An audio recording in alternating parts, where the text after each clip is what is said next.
तो स्वागत है आपका हमारे यूट्यूब चैनल सीने फिल्म।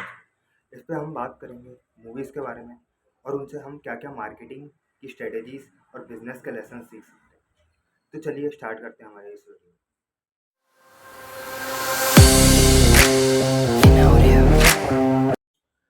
तो इस वीडियो में हम बात करेंगे कि ब्रेकिंग बैड से हम क्या क्या एंटरप्रेन्योरियल लेसन सीख सकते हैं और इससे क्या क्या एंटरप्रेन्योरशिप के लेसन सीख सकते हैं और क्या बिजनेस करने की चीज़ें सीख सकते हैं।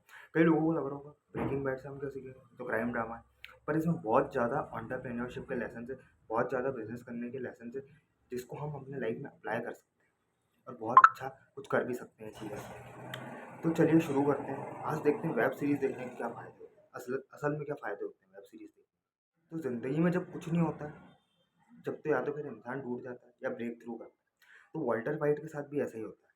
फाइनेंशियल प्रॉब्लम, कैंसर, ये सब चीज़ें उसके ऊपर ही थी, उसके सर पे जकड़ी हुई थी, सर को पकड़ रखा था उसने। लेकिन वॉल्टर वाइट ने क्या किया, उसने अपने स्किल्स का इस्तेमाल किया, सही इस्तेमाल किया, उसने अपने स्किल्स को मोनेटाइज किया। तो हम इससे पहला लेसन तो ये सीख सकते हैं, अपने स्किल्स को मोनेटाइज करो। वॉल्टर वाइट एक ब्रिलियंट केमिस्ट था, उसका इंटरेस्ट था, उसका पैशन था बस केमिस्ट्री। तो उसने उसी चीज़ पे पूरा फोकस किया और उस चीज़ से जो उससे होता बना उसने वो करा, पूरा अपना हार्ड वर्क किया, जैसे उसने अपना कर्म किया।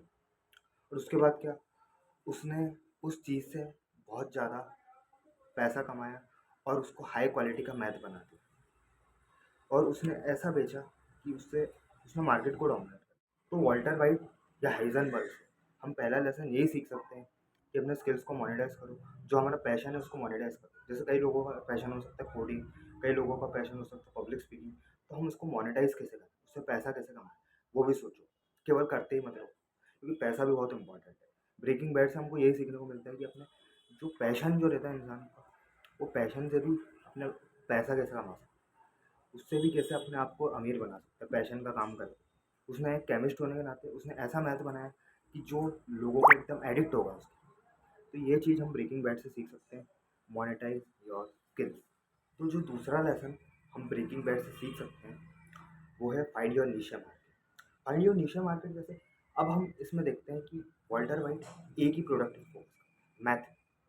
उसने अपना मार्केट, नीशा मार्केट पूरी तरीके से क्लियर कर रखा था कि मेरे को मैथ ही बेचना है। हर चीज़ जैसा नहीं कि हर चीज़ में घुसना है, क्योंकि हर चीज़ में यदि वो घुसता वो कुछ भी अच्छे से नहीं बना पाता। पर उसने मैथ हाई क्वालिटी का बनाया, जिससे उसकी डिमांड भी हाई थी, क्योंकि उसने ऐसी चीज़ बनाई कि जिसकी क्वालिटी का कोई तोड़ ही नहीं। तो अपने को भी ये चीज़ आना चाहिए, अपने को नीशा मार्केट क्लियर होना चाहिए, हमको बेचना किसको, हमको क्या बेचना है, ये सब चीज़ें हमको क्लियर होना चाहिए। तो इसलिए ये हमारे लिए दूसरा लेसन है ब्रेकिंग बैड से, कि यार कि अपना नीशा मार्केट हमें पता होना चाहिए, जिससे हम को ये रहे कि यार हम सही जगह तो काम कर रहे हैं, हमारी सही जगह तो मेहनत लग रही है, स्मार्ट वर्क तो हो रहा है। कि यदि हमको पर्पस ही नहीं पता रहेगा तो स्मार्ट वर्क नहीं होगा, वो हार्ड वर्क ही होता चले जाएगा, होता चले जाएगा और कुछ नहीं हो पाएगा, आखिरी में कोई रिजल्ट नहीं आएगा। तो दूसरा लेसन है कि फाइंड योर नीशा मार्केट। जो हमारा तीसरा लेसन है ब्रेकिंग बैड से वो है build your brand identity.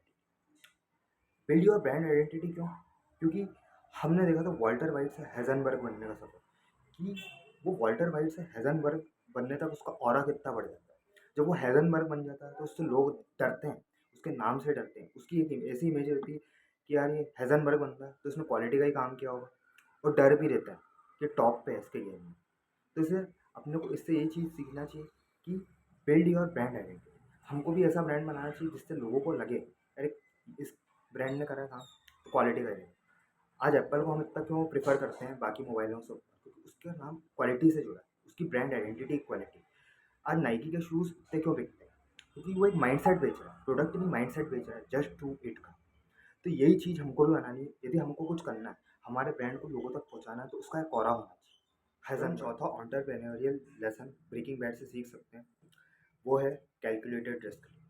Calculated risk लेना बहुत ज़रूरी है। अब वॉल्टर वाइट की हम बात करें तो उसने टेरिटरी में जाने से पहले 10 बार रिसर्च करी, उसने प्रोडक्ट बनाने से पहले 10 बार सोचा, और उसने पुलिस से बचने के लिए क्या-क्या चीज़ें करी। हमको पूरी सीरीज़ में देखते आते हैं कि कैसे बच रहा है बंदा, कि वो हैंग से कैसे बच रहा है और बाकी चीज़ें कैसे कर रहा है, बाकी चीज़ें मैनेज कैसे कर रहा है अपने आस-पास। तो ये चीज़ हम देख सकते हैं कि उसने स्मार्ट रिस्क ली। उसने एकदम कहीं भी रिस्क नहीं लगी कि यार उसने गलती कर दी, कहीं छोटी-मोटी गलती भी नहीं उसने छोड़ी, एक भी सुराग नहीं छोड़ा उसने, उसको कोई पकड़ पाए। यानी उसके साथ वाले ही उसको नहीं पकड़ पाए, तो इससे हम लोग को पता चलता है कि स्मार्ट रिस्क लेना बहुत ज़रूरी है। हमको पता होना चाहिए, हमको एक नॉलेज होना चाहिए उस चीज़ के बारे में कि हम जिसमें भी रिस्क ले रहे हैं। अब जैसे कहीं अपन इन्वेस्ट कर रहे हैं, तो उसमें हमको पता होना चाहिए उसके बारे में कि क्या ये सही में आगे जाके प्रॉफिटेबल या नहीं। हम यदि एकदम ही रिस्क ले लेंगे तो उससे अपने ही घाटा होना है, सिंपल बात है, हमारे ही घाटा होना है उसमें। पर हम यदि पढ़ के करेंगे काम, हम यदि ब्रोकर रखेंगे, तो इससे हमको बहुत फ़ायदा मिल सकता है। इससे हमको एक एज मिलेगी कि हम पूरा पढ़ के एक-एक चीज़ को समझ के कोई काम कर रहे हैं, तो उससे एक एज मिलता है। Knowledge is a best investment. तो यही है कि स्मार्ट रिस्क लो, स्मार्ट इन्वेस्टमेंट। जो हमारा 5वां लेसन है, वो है डेलीगेट करो और एक स्ट्रॉन्ग टीम हो। हम ब्रेकिंग बैड में देखते हैं कि वॉल्टर वाइट भले ही एक मास्टरमाइंड है, भले मास्टरमाइंड वो इसलिए बना है क्योंकि उसने टीम को बहुत अच्छे से मैनेज किया। ये बात भी है कि उसकी टीम में माइक था, उसकी टीम में जेसी था, उसकी टीम में सोल गुडमैन था, जो कि एक लॉयर था। तो इसमें बहुत अच्छा लेसन सीखने को मिलता है हमको कि कभी हम बिज़नेस करते हैं तो हमको अकेले ही सारा काम नहीं करना है। हमको स्पेशलाइज़ेशन के हिसाब से जो बेस्ट है उस चीज़ में, उसको देना होगा। यदि फॉर एग्जांपल कोई बंदा सेल्स अच्छा कर रहा है, जैसे जैसी पिंकमैन सेलिंग अच्छी करता था, तो उसको वो वाला काम दे दिया। कोई लॉयर अच्छा जो लीगल के प्रोसीजर अच्छे करेगा, हम अपनी कंपनी को सेफ रखेगा, तो उसने लॉयर रख लिया। और हिटमैन जैसे माइक, थोड़ा सख्त बंदा जो मतलब भाई सबको कूट देगा, तो उसने माइक को रख लिया। तो ऐसे उसने ऐसी टीम बनी। उसने एकदम ही किसी को नहीं रख लिया, उसने पूरी टीम एक प्रॉपर मैनेज करी कि लॉयर ये, सोल गुडमैन ये सब, और उसके बाद उसने एक स्ट्रॉन्ग टीम बनाई। उससे इससे उसका एम्पायर आगे बढ़ा, ना कि एकदम अकेले काम करने से। तो हमें इस चीज़ से यही सीखने को मिलता है कि हमको एक स्ट्रॉन्ग टीम बनाने की बहुत ज़रूरत है। अगर हम सारा काम अकेले करने लग जाएँ, बेचने भी खुद लग जाएँ और मार्केटिंग कैंपेन भी खुद संभाल लें और उसके बाद हम वीडियो भी खुद बना लें, तो उससे कोई फ़ायदा नहीं होगा। हमको इंसान की क्वालिटी के हिसाब से, उसके स्किल्स के हिसाब से उसको काम देना चाहिए। जैसे ब्रेकिंग बैड में वॉल्टर वाइट करता है, माइक को उसका काम देगा, सोल गुडमैन को उसका काम देगा। अब माइक को सोल गुडमैन का काम नहीं दे देगा और उसके बाद जेसी को उसका काम देगा।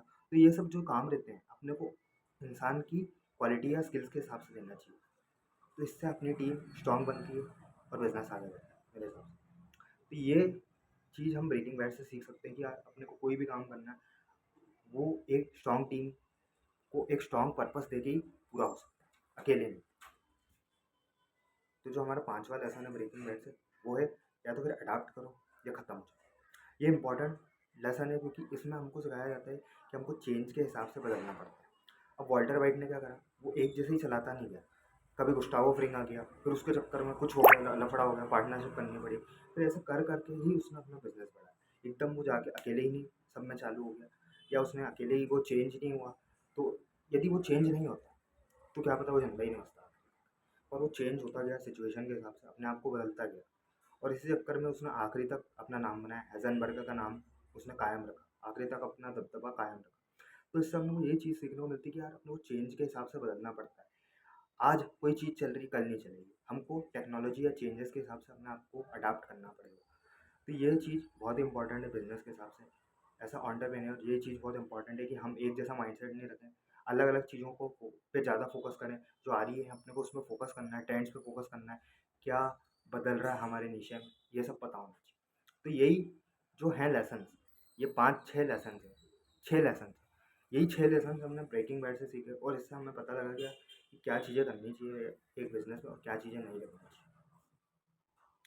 तो हमें इस वेब सीरीज़ ब्रेकिंग बैड के इन 5 लेसनों से ये पता चलता है कि ये वेब सीरीज़ केवल क्राइम ड्रामा सीरीज़ नहीं है। ये इतनी सारी चीज़ें हमको सिखा सकती है, भले वो साइंस से रिलेटेड है, बिज़नेस से रिलेटेड है, मार्केटिंग से रिलेटेड है, ब्रांडिंग से रिलेटेड है। इतनी सारी चीज़ें हैं ना इस वेब सीरीज़ में, ये नॉलेज का भंडार है। तो मेरे हिसाब से ये सीरीज़ मस्ट वॉच है और आप सबको ये सीरीज़ एक बार तो ज़रूर देखनी चाहिए अपनी लाइफ में, क्योंकि ये वर्थ वॉचिंग सीरीज़ है। यदि आपने ये सीरीज़ नहीं देखी तो आप लाइफ का बहुत अच्छा पार्ट, एक बहुत अच्छा एंटरटेनमेंट मिस कर रहे हो। तो मेरे हिसाब से यदि आपको ये वीडियो अच्छी लगी हो और ये कंटेंट पसंद आया हो, तो प्लीज़ आप इस चैनल को लाइक कीजिए और इस वीडियो को शेयर कीजिए और हमारे चैनल को